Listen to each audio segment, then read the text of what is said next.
అందరికీ నమస్కారం. శ్రీమద్ భగవద్గీత ఆధ్యాత్మిక రహస్యాల శీర్షిక ద్వారా శ్రీ త్రినాథ్ గారు ధారావాహిక ప్రసంగం చేస్తున్నారు. వారి ధారావాహిక ప్రసంగంలో ఈరోజు 245వ ప్రసంగం చేస్తున్నారు. శ్రీ త్రినాథ్ గారికి స్వాగతం. శ్రీమద్ భగవద్గీత ఆధ్యాత్మిక రహస్యాలు ఈ కార్యక్రమాన్ని సూచిస్తున్నారు. సోదర సోదరిమణులు, గీతా ప్రేమికులు, పరమాత్మ ప్రేమికులు, సత్యాన్ని ప్రేమించేవారు, జీవితాన్ని కాంక్షించేవారు అందరికీ కూడా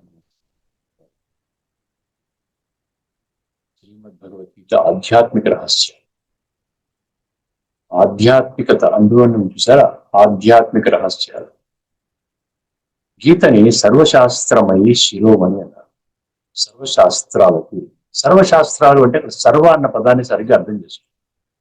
సర్వ అంటే ఈ భూమండలంపై మనుషులకు అందుబాటులోనున్న వివిధ ధర్మాలకు చెందినటువంటి శాస్త్రం అనండి, గ్రంథం అనండి, పుస్తకం అనండి, ఏదైనా ధార్మిక గ్రంథం అనండి, ఏదైనా సర్వశాస్త్రాలకి శ్రీమద్ భగవద్గీత తల్లి లాంటిది. ఇది మొట్టమొదటి ఆధ్యాత్మిక రహస్యం అండి.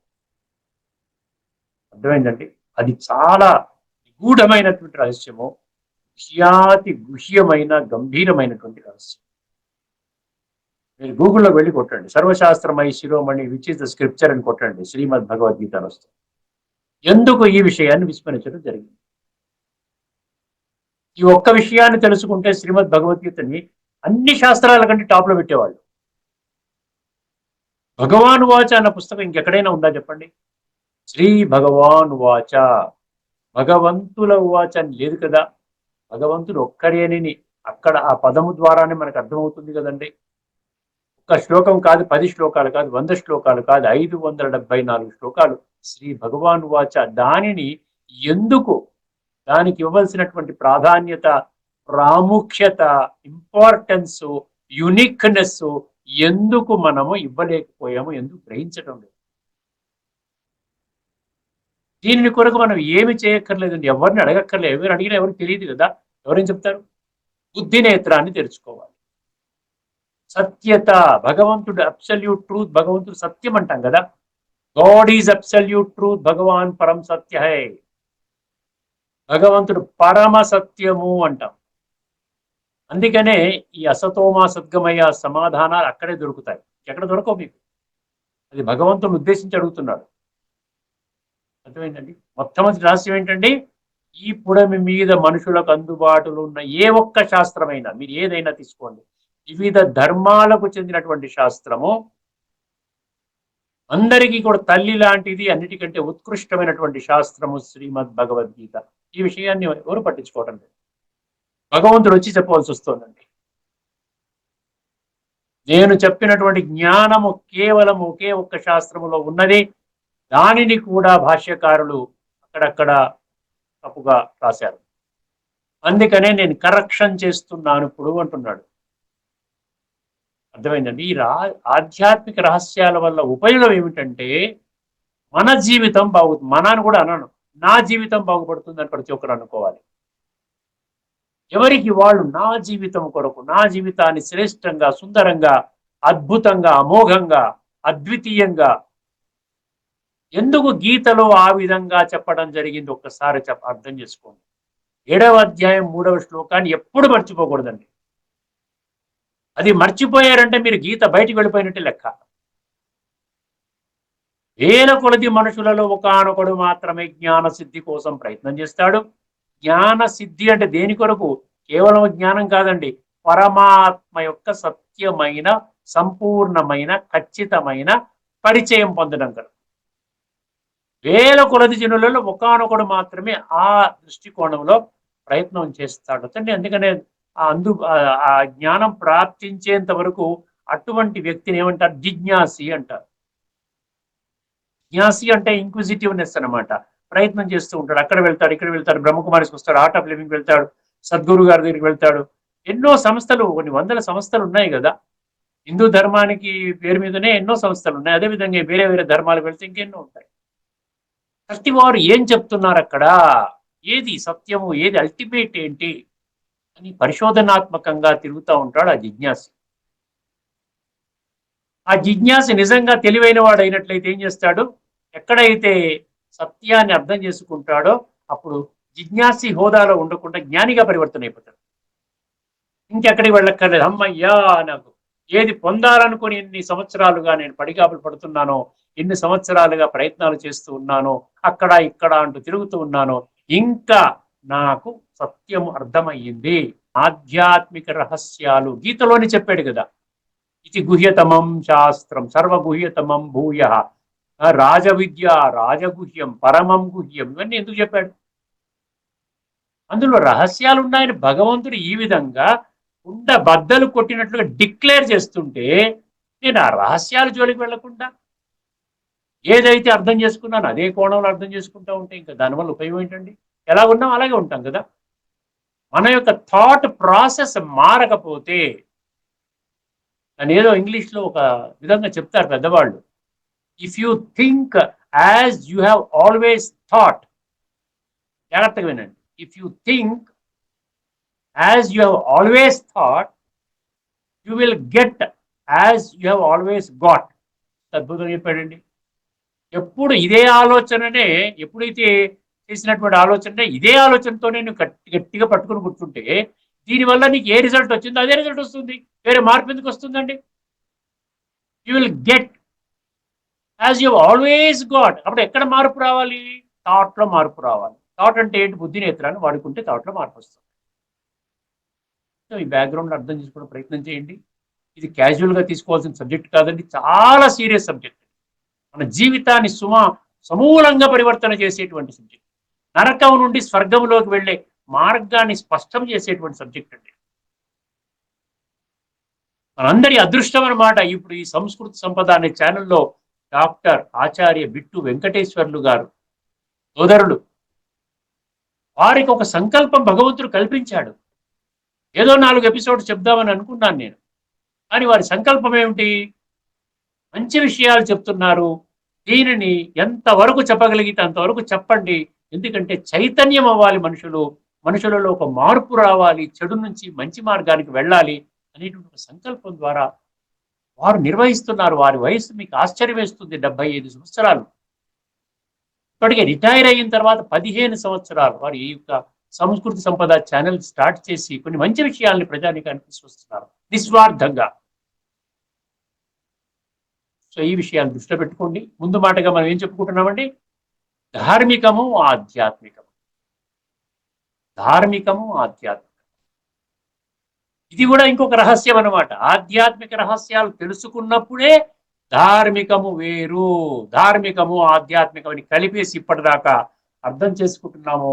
ధార్మికత మీద స్పష్టత లేదు, ఆధ్యాత్మికత మీద స్పష్టత లేదు, భగవంతుడి మీద స్పష్టత లేదు, నేను ఎవరిని అన్న దాని మీద స్పష్టత లేదు. అర్థమైందండి? ఇప్పుడు ఈ ఎపిసోడ్లో మనం ఏం తెలుసుకుందామంటే ధార్మికత ఆధ్యాత్మికత మీద. ధార్మికతలోనండి అభిమానం అన్న పదం వాడతారు. అభిమానం అంటే బాడీ కాన్షియస్నెస్ కదా. అభిమానం నుండి ఏమొస్తుంది? అభిమానం నుండి అహంకారం వస్తుంది. నేను గొప్పవాడిని, నేను చాలా పెద్దవాడిని, బాగా ధనవంతుడిని, విశిష్టమైన వ్యక్తిని, గొప్ప జ్ఞానిని అనుకోవడం కూడా అజ్ఞానమేనండి. అజ్ఞానం, అహంకారం. అజ్ఞానం, అహంకారం, బలం, దర్పం, కామం, క్రోధం. ఈ సంస్కృత గీతలో 16వ అధ్యాయం చూడండి, ఎన్ని శ్లోకాలు చెప్పాడు అహంకారం గురించి, అజ్ఞానం గురించి. అసుర లక్షణం అని చెప్పాడు కదా. అర్థమైందండి? అర్థం చేసుకోవాల్సింది ఏంటి? ఏం అర్థం చేసుకోవాలి? ఆధ్యాత్మిక జ్ఞానం ఏం చెప్తుంది అంటే అభిమానాన్ని త్యజించాలి అని చెప్తుందండి. అభిమానం అంటే ఇగో. ఇగో అంటే ఎవరు పెద్దవాళ్ళు చెప్పారు, ఈ జీవో అంటే ఎడ్జ్ గాడ్ అవుట్ అంట. ఇగో ఉన్నవాడికి భగవంతుడి ప్రాప్తి ఉండదు. నేను చాలా గొప్పవాడిని అనుకుంటే భగవంతుడు దొరకడు. నాకంటే భగవంతుడు గొప్పవాడు, నేను చాలా చిన్నవాడిని, ఈ యొక్క శరీరాన్ని పట్టుకుని కూర్చుని ఏదో విధంగా నేను నా జీవితాన్ని వెళ్ళగొడుతున్నాను, ఈ విధంగా నడుస్తున్నాను. భగవంతుడు గొప్పవాడు, సర్వోన్నతుడు, సర్వశక్తిమంతుడు, దివ్య గుణాల సాగరుడు, పతిత పావనుడు. ఆ విధంగా భగవంతుడిని హయ్యర్ లెవెల్కి తీసుకుని వెళ్ళడానికి ఇది అహంకారం అనేది అడ్డొస్తుందండి, బాడీ కాన్షియస్నెస్ అడ్డొస్తుంది. దీనికి భిన్నంగా ఆధ్యాత్మికతలో ఇంకో పదం వాడతారు, స్వమానము అంటారు. అభిమానము, స్వమానము. స్వమానము అంటే దాన్ని ఇంకా కొంచెం తేలికగా అర్థం చేసుకోవాలి అంటే ఆత్మ గౌరవము. స్వమానము, స్వ అంటే ఆత్మ, మానము అంటే అభిమానం, అభిమానం అంటే గౌరవం. అక్కడ దాన్ని ఇంకా కొంచెం ఎక్స్ప్లెయిన్ చేస్తే స్వాభిమానం అంటారు. స్వాభిమానము, స్వమానము, ఆత్మగౌరవం.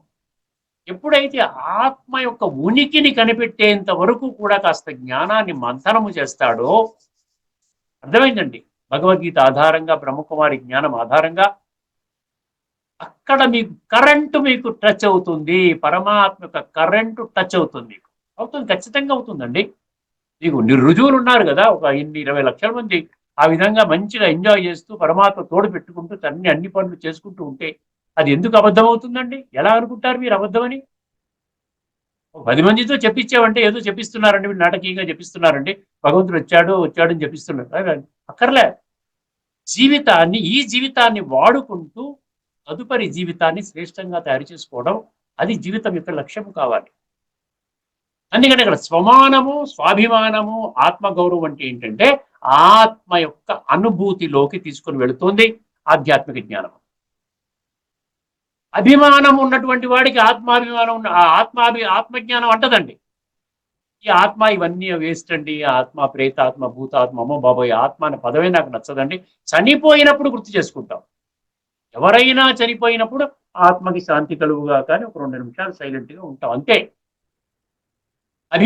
అభిమానం వాడికి ఎవరైనా ఇన్సల్ట్ చేశారు అనుకోండి, ఎవరైనా ఒకటి వ్యతిరేకంగా ఏదన్నా తనకి ఇష్టం లేనటువంటి మాట మాట్లాడారు అనుకోండి, వెంటనే కయ్యమని అరుస్తాడు. అర్థమైందండి? అభిమానం నా అహం దెబ్బతింటుంది అంటారు చూసారా, నా సెల్ఫ్ రెస్పెక్ట్ దెబ్బతింటుంది అంటారు. అసలు సెల్ఫ్ రెస్పెక్ట్ అక్కడ ఆ దృష్టికోణంలో వాడకూడదు. అది సెల్ఫ్ రెస్పెక్ట్ అంటే ఆత్మగౌరవం. సెల్ఫ్ అంటే కూడా బాడీ, సెల్ఫ్ అంటే కూడా బాడీగా చేసేసుకున్నాం. ఎందుకంటే 24/7 365 రోజులు కూడా నేను బాడీతోనే కూర్చున్నాం. వెళ్ళిపోయే సమయంలో మళ్ళా ఫార్ములా ఒక్కసారి ఉల్టా అయిపోతుంది అనమాట. ఎవరైనా చనిపోయినప్పుడు ఆత్మ వెళ్ళిపోయింది, ఫలానా సుబ్బారావు గారు వెళ్ళిపోయారు, ఫలానా అప్పారావు గారు వెళ్ళిపోయారు, ఫలానా రామారావు గారు వెళ్ళిపోయారు, అప్పుడు అర్థం చేసుకున్నప్పుడు అదే ఫార్ములాని మీరు ఉపయోగించండి, బ్రతికుండగా ఉపయోగించండి. ఫలానా సుబ్బారావు గారు, రామారావు గారు, అప్పారావు గారు వెళ్ళిపోయారంటే రామారావు గారు వెళ్ళిపోయారు అన్నారు, కానీ రామారావు గారి శరీరం వెళ్ళిపోయింది అన్నారా? అప్పుడు అర్థమవుతుంది రామారావు గారు ఈ యొక్క వినాశి, ఈ యొక్క చర్మము, మాంసము, రక్తము, ఎముకలతో చేసినటువంటి దేహము కాదు. రామారావు గారు ఆ దేహాన్ని వాడుకుంటూ తన యొక్క జీవితాన్ని నడిపించుకుంటూ వెళ్ళాడు. కళ్ళ ద్వారా చూశాడు, చెవుల ద్వారా విన్నాడు, కాళ్ళ ద్వారా నడిచాడు, నోటి ద్వారా మాట్లాడుతున్నాడు. నోటి ద్వారా ఏమి మాట్లాడాలనేది నోరు నిర్ణయించదు, కళ్ళ ద్వారా ఏమి చూడాలి అన్నది కళ్ళు నిర్ణయించవు. ఆధ్యాత్మికతకి ధార్మికత మీకు అర్థమవుతుంది కానీ చాలా చాలా క్లియర్ డిఫరెన్స్ అనమాట. ఏదో విధంగా కన్ఫ్యూజ్ చేయడం కాదు, క్లియర్ డిఫరెన్స్. ఇక్కడ దేహాభిమానంలో ఉన్నవాడికి ఎవరైనా ఒక ఇన్సల్టింగ్ మాట మాట్లాడితే గొడవలకు వస్తాడు, కొట్లాడతాడు, చంపడానికి కూడా వస్తాడు. అదే ఆధ్యాత్మిక దృష్టికోణంలో బాగా పండిపోయిన వాడికి ఎవరైనా ఏమన్నా అన్నా కూడా పట్టించుకోడండి. ఆయన తెలియదు, సంస్కారం లేదు, ఆ విధంగా మాట్లాడుతున్నాడు. అలాగే నాకు సంస్కారం ఉంది కదా, నేను పరమాత్మతో కనెక్ట్ అయి ఉన్నాను కదా, నేను రాజయోగ అభ్యాసిని కదా, కొన్ని సంవత్సరాలుగా ఉన్నాను కదా, ఆత్మలో ఉన్న దివ్య గుణాలు, శక్తులు నాలో పూర్తిగా నింపాడు కదా. నింపిన వాడికి ఏమీ లేని వాడికి తేడా లేదా? ఇక్కడ అవమానాన్ని ఫీల్ అవ్వడు. ఒక రకమైనటువంటి అజ్ఞానంలో ఉన్నాడు. ఇవాళ కాకపోతే రేపు ఆయన తెలుసుకుంటాడు, పర్వాలేదు, వారి మాటను కూడా గౌరవిద్దాం. ఎందుకంటే సర్వే జనా సుఖినో భవంతు అంటున్నాం కదా.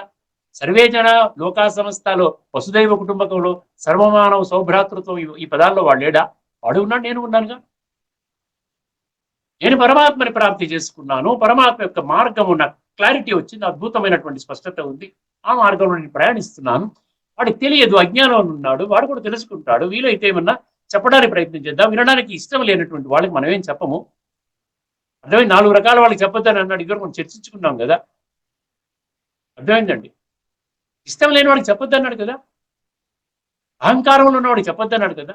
నేనే చాలా గొప్పవాడు అన్నటువంటి వాడు చెప్పొద్దన్నాడు కదా, విడిచిపెట్టేస్తాం. కానీ వాడి పట్ల అగౌరవమైనటువంటి సంకల్పం మనం చెయ్యము.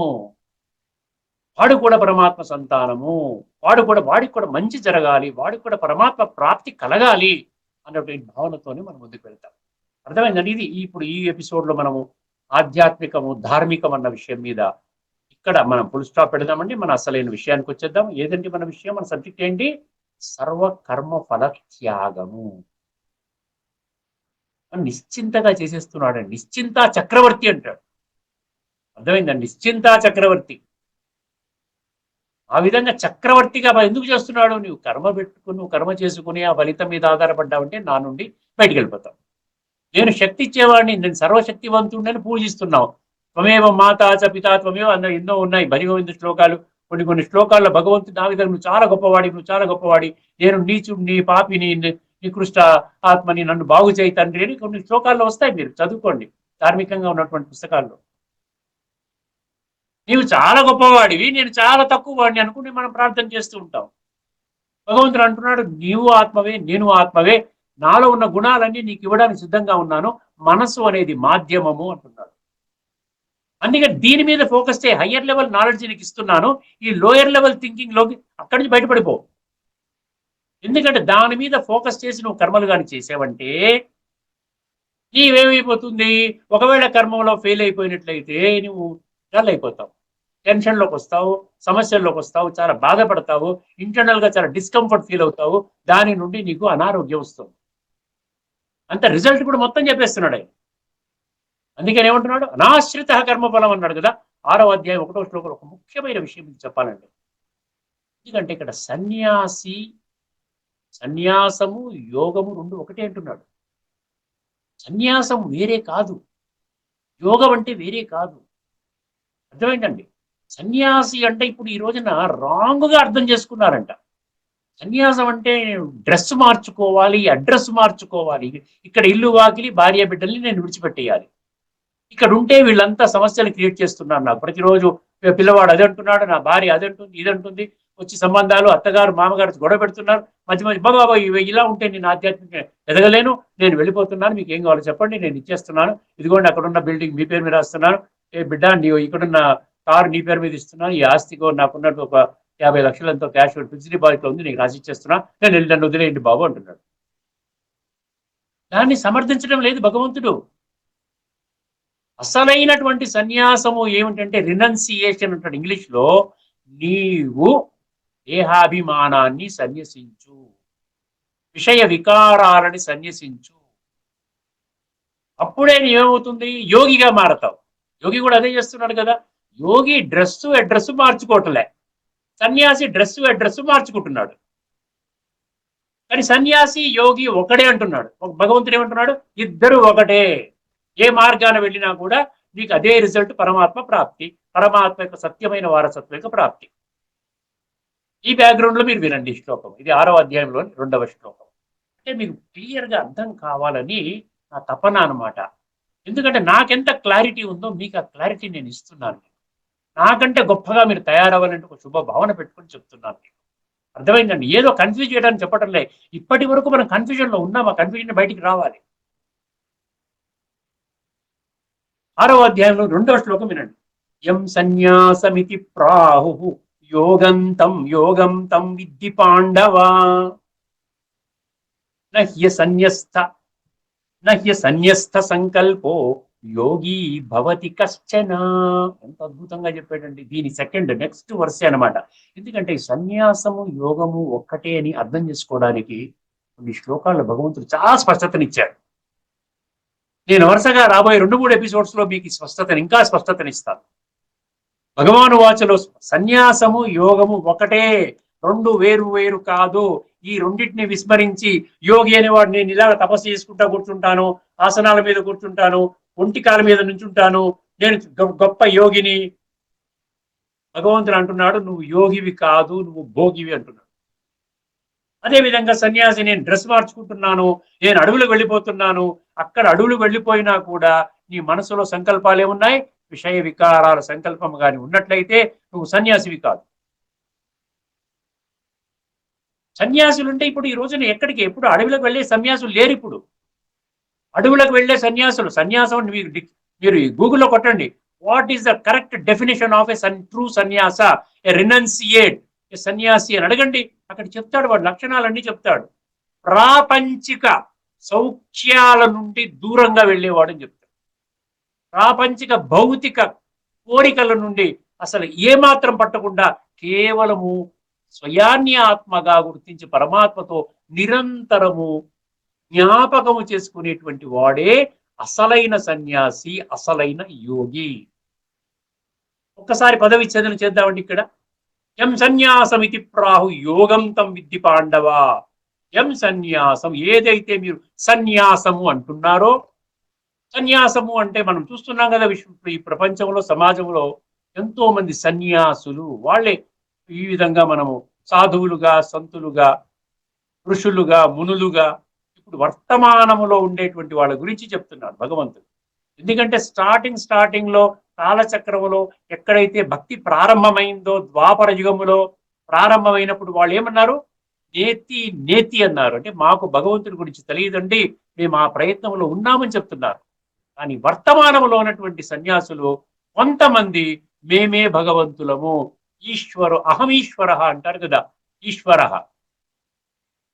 అదే శివోహం అంటారు కదా, ఈశ్వరుడు అన్న శివుడు అన్న ఒకటే, జ్యోతి స్వరూపుడు కదా, ఎందుకంటే శివలింగముగా చూపిస్తారు. జ్యోతి స్వరూపాన్ని ఒక రూపానికి ఇస్తే శివలింగం అయింది, ఎందుకంటే శివరాత్రి అంటారు. సో శివోహం అంటే నేనే పరమాత్మని, అహం బ్రహ్మస్మి, నేనే భగవంతుణ్ణి. అహం బ్రహ్మస్మి, శివోహం ఇట్లాంటి పదాలు ఏవైతే ఉన్నాయో ఇవన్నీ కూడా నేనే భగవంతుడు అన్న భావన అజ్ఞానులలో కలిగిస్తూ ఉన్నారు కొంతమంది, అందరూ కాదు. ఇక్కడ భగవంతుడు ఏమంటున్నాడు? సన్యాసము అంటే ఇల్లు వాకిలి విడిచిపెట్టడం కాదు, హౌస్ హోల్డర్ డ్యూటీ నీవు విడిచిపెట్టకూడదు. నువ్వు భార్య పిల్లల్ని పోషించే డ్యూటీ తీసుకున్నావు, వివాహం చేసుకున్న పిల్లల్ని కన్నావు, తర్వాత నువ్వు భార్య పిల్లల్ని చూసుకోవాలి, బాధ్యత నీది. దానిని విస్మరించి నువ్వు సన్యాసం చేస్తున్నావంటే దానిని నేను సమర్థించటం లేదు అంటున్నాడు భగవంతుడు. ఎం సన్యాసం, ఏదైతే సన్యాసం అనుకుంటున్నారో, ఇతి ప్రాహు, ఏదైతే అనుకుంటున్నావో, యోగం తం విద్ధి పాండవ, ఇది యోగము రా నాయన, సన్యాసము యోగము ఒక్కటే అంటున్నాడు. అర్థమైందని మొదటి 2 పంక్తులు అయిపోయింది. ఎం సన్యాసం ఇతి ప్రాహు యోగం తం విద్ధి పాండవ నహ్యసన్యస్త సంకల్పో యోగీ భవతి కశ్చన. ఇది 3వ పంక్తి, 4వ పంక్తి. హీ అంటే ఏంటి అక్కడ? హీ అంటే సంస్కృతంలో ఏలననా. ఎందువలనంటే, ఎందువలన సన్యాసము యోగము 2 ఒకటే అన్నాను కదా, ఏ కారణంగా, ఎందువలన, హీ అని. ఇక్కడ నా హ్య సన్యస్తో అంటే నా హి అసన్యస్తో సంకల్పో అన్నాడు. అక్కడ సంకల్పం అంటే ఏంటంటే భౌతిక వాంఛలు తీర్చుకోవడం కోసం నీ మనసులో ఉత్పన్నమయ్యేటువంటి కోరికలు, భౌతిక వాంఛలు, ఇంద్రియ సుఖాలు. ఈ ఒక్క జన్మకి మాత్రమే అద్భుతమైనటువంటి జీవితాన్ని పొందాలి, భగవంతుడు నాకు మంచి మానవ జన్మనిచ్చాడు, 84 లక్షల యోనులలో ప్రవేశించిన తర్వాత నాకు ఈ యొక్క జన్మ దొరికింది, ఇంద్రియాలు నాకు ఉన్నాయి, మనసు నా అధీనంలో ఉంది, ఇప్పుడు నేను ఈ యొక్క భోగాలు, ఎందుకంటే భోగ సామగ్రి అన్నాడు కదా ఒక శ్లోకంలో, భోగ సామగ్రిని పరిత్యజించిన వాడే పరిగ్రహ అన్నాడు. ఎం సన్యాసం ఇది ప్రాహు యోగంతం విద్ధి పాండవ. అర్థమైంది కదండి, సన్యాసం వేరు కాదు. ఎవరైనా యోగము లేకుండా సన్యాసము చేస్తున్నారంటే అసలైన సన్యాసి కాదు అన్న సంగతి గుర్తుపెట్టుకోండి. స్వయాన్ని ఆత్మగా భావించి పరమాత్మతో స్మృతిచే కనెక్షన్ పెట్టుకుని ఆ యొక్క శక్తులు, గుణాలు తీసుకుని విషయ వికారాలని విడిచిపెట్టేటువంటి వాడు యోగి. ఎటువంటి భౌతిక సుఖ సాధనాల వెంట ప్రాకులాడుతూ నిరంతరము వాటి కోసం శ్రమిస్తూ దానికి డబ్బు కావాలి కాబట్టి ఆ ధనార్జనలోనే పూర్తిగా మునిగిపోయి, ఏదైనా మంచి విషయాలు చెబుతున్నావు రండి, కాస్త భగవద్గీత ఆధ్యాత్మిక రహస్యాలు కార్యక్రమం పెట్టారండి ఫలానా ప్రాంతంలో అంటే, లేదండి మేము చాలా మునిగిపోయి ఉన్నామండి, బిజీగా ఉన్నామండి, ఎక్కడ బిజీగా ఉన్నా ఒక్కసారి విశ్లేషణ చేసుకోండి. ఎం సన్యాసమితి ప్రాహు యోగం తం విద్ధి పాండవ నహ్య సన్యస్త సంకల్పో అన్నాడు. నా హి అసన్యస్తో అంటే సంకల్పం అంటే ఏంటి? ఈ యొక్క భౌతిక కోరికలు ఏవైతే ఉన్నాయో ఈ జీవితాన్ని ఇప్పటికే భ్రష్టు పట్టించాయి. అనేక జన్మల ద్వారా నీవు చేసిన నీచ నికృష్ట భ్రష్ట దుష్ట పాప కర్మల ఫలితముగా నీ ఆత్మలో కూరుకుపోయినటువంటి ఈ యొక్క తామసిక సంస్కారాలు ఏవైతే ఉన్నాయో, అపవిత్ర సంస్కారాలు ఏవైతే ఉన్నాయో దానిని అదే విధంగా ఉంచుకుంటూ దేహత్యాగం కానీ చేసినట్లయితే నీ జీవితము భ్రష్టమవుతుంది. నీవు స్వర్గములో అడుగు పెట్టడానికి నీకు అధికారము లేదు. సనాతన ధర్మము ప్రారంభము కాబోతున్నది. దానినే దేవి దేవతా ధర్మం అంటారు. అన్ని ధర్మాలలోకి అది ఆది ధర్మము, నంబర్ 1 ధర్మము. అందుకనే ఆది సనాతన దేవి దేవతా ధర్మము అంట. దాని పూర్తి పేరు భగవంతుడు చెప్తున్నాడు. ఆది అంటే ఏన్షియంట్, నంబర్ 1 ధర్మము. సనాతన ఏన్షియంట్. దేవీ దేవత ఎందుకన్నాడు అక్కడ మనుషులని అనరు. అక్కడ ఉన్నవాళ్ళు మనుషులే, కానీ వాళ్ళలో దైవీ సంస్కారాలు ఉంటాయి, దైవీ గుణాలు ఉంటాయి, దైవీ శక్తులు ఉంటాయి. చాలా డివైన్ గా ఉంటారు వాళ్ళు. అందుకని వాళ్ళనే దేవీ దేవతలు అని అన్నాడు. 33 కోట్ల మంది ఆ విధంగా స్వర్గంలో అడుగు పెడతారు. ఇక్కడున్న వాళ్ళే ఎక్కడో ఆకాశం నుంచి ఊడిపడరండి. ఇక్కడ ఉన్నటువంటి కలియుగంలో ఉన్న మనుషులే పరమాత్మ యొక్క జ్ఞానానికి, పరమాత్మ యొక్క ఉనికిని కనిపెట్టినటువంటి వాళ్ళు సమూలంగా సంస్కార పరివర్తన చేసుకునే మార్గంలో పడతారు ఈ రాజయోగం అనే ప్రక్రియ ద్వారా. అందుకని ఇక్కడ అసన్యస్తో అన్నాడు, సంకల్పం అన్నాడు. సంకల్పం అంటే ఈ భౌతిక కోరికలు తీర్చుకునే సంకల్పాలని ఎవరైతే సన్యసించరో, విడిచిపెట్టరో, సమూలంగా విడిచిపెట్టరో, వదలరో, అటువంటి వాడు యోగి కూడా కాడంట. చూసారా, యోగి కూడా కాడంటున్నాడు. కర్మ చెయ్యి, కర్మ సంకల్పాన్ని విడిచిపెట్టు. ఏ కర్మలు చేయాలి? శారీరం కేవలం కర్మ అన్నాడు. చూసారా, శరీరం, ఈ యొక్క భౌతిక శరీరాన్ని నిలబెట్టుకోవడానికి, అదే విధంగా నీ కుటుంబంలో ఉన్నటువంటి వాళ్ళకు కూడా మినిమం కంఫర్ట్స్ ఇస్తూ వాళ్ళ జీవితాన్ని కూడా ఉద్ధరించడానికి, ఆధ్యాత్మిక దృష్టికోణంలో వాళ్ళని కూడా మరల్చడానికి నీవు కృషి చేయి నాయనా. ఈ యొక్క సమయం లిమిటెడ్ గా దీనివల్ల పెట్టుకో. మిగతా సమయాన్ని ఆధ్యాత్మిక దృష్టికోణంలో ఆత్మని శుద్ధి చేసేటువంటి మార్గంలో పెట్టుకో. అటువంటి వాడే సన్యాసి కానీ యోగి కానీ అనబడతాడు. ఇది నా నిశ్చితమైనటువంటి అభిప్రాయము అంటున్నాడు భగవంతుడు. భగవద్గీత పుస్తకంలో ఏమిచ్చాడు చెప్పండి? మన లోతైన మనం తెలుసుకున్నాం కదా. ఎం సన్యాసం ఇది ప్రాప్తం రాహు యోగం తం విద్ధి పాండవ 6వ అధ్యాయంలోని 2వ శ్లోకంలో ఏ విధంగా చెప్పడం జరిగిందో చూద్దామండి. ఎందుకంటే మనము ఏది ఎవరు చెప్పినా అదే కరెక్ట్ అనుకునేటువంటి విధానం నుండి బయటికి రావాలండి. అర్థమైందండి? ఏది చెప్పినా ఓకే ఓకే ఓకే, వాళ్ళంతా పర్ఫెక్ట్, నేను ఇంపర్ఫెక్ట్, వాళ్ళు నాకు మంచిగా చెప్తున్నారు. కానీ మన జీవితం ఏ విధంగా పరివర్తన అవుతుంది? అర్థమైందండి? ఇప్పుడు నా సంస్కారాలు ఏ విధంగా పరివర్తన అవుతుంది? నేనేమైనా ఎలివేటెడ్ గా అవుతున్నాను? నాకు ఇప్పటి వరకు బాగా కోపిస్ట్గా ఉన్నాను. కోపాన్ని నేను తగ్గించే విధానం ఉందా? విషయ వికారాలు అన్నారు, కానీ ఇవన్నీ కామ క్రోధ లోభము అహంకారాలు ఇవన్నీ మంచి గుణాలయ్యా. పెట్టుకో, నిరంతరం దాంతో ఆడుకో, పర్వాలేదు, ఒక 5 నిమిషాలు పూజ చేసుకో, సరిపోతుంది, నీవు స్వర్గంలో పెడతావు. ఎక్కడుంది ఆ విధంగా? ఆ విధంగా ఎక్కడ చెప్పట్లేదు కదా. అర్థం చేసుకోండి ఒక్కసారి. ఇక్కడ ఏమంటున్నాడు చూడండి. సారీ,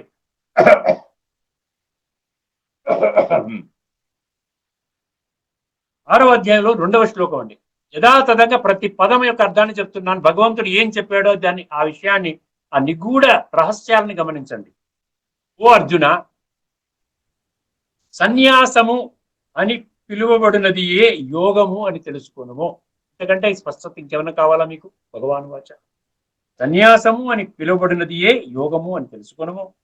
ఏలననా సంకల్ప త్యాగము చెయ్యని వాడెవడును. సంకల్ప త్యాగం అంటే చెప్పాను కదా, డిజైర్స్, మెటీరియలిస్టిక్ డిజైర్స్. ఈ యొక్క జీవితాన్ని కేవలం మెటీరియలిస్టిక్ డిజైర్స్ ని తృప్తిపరచుకోవడానికే గడపడం అనేది కరెక్ట్ కాదంటున్నాడు. దాన్ని అక్కడ సంకల్పం అన్న పదం తెలియజేస్తుంది. సంకల్ప త్యాగము చెయ్యని వాడెవడును యోగి కాలేడు. అర్థమైందండి? ఈ సన్యాసము, యోగి అన్న విషయాల యొక్క సంబంధించినటువంటి ఒక 3-4 శ్లోకాలు మీ దృష్టికి తీసుకొని వస్తానండి. ఎందుకంటే మీకు ఆ స్పష్టత రావాలి. అర్థమైందండి? అప్పుడు మీకేమవుతుంది, నేను యోగి మరియు సన్యాసిని నేనే, ఆ విధంగా నేను తయారవ్వాలి అన్నటువంటి ఒక శుభ భావన మీలో ఉత్పన్నమవుతుందన్నమాట. ఇక్కడితో మనం ఈ చర్చను ముగించుకుందామండి. రాబోయే ఎపిసోడ్లో మరొక అద్భుతమైనటువంటి శ్లోకంలోని లోతైన తత్వాన్ని మీకు అర్థం చేయించే ప్రయత్నం చేస్తాను. అంతవరకు సెలవు. అందరికీ నమస్కారం. లోకా సంస్థ సుఖినో భవ. ఓం శాంతి.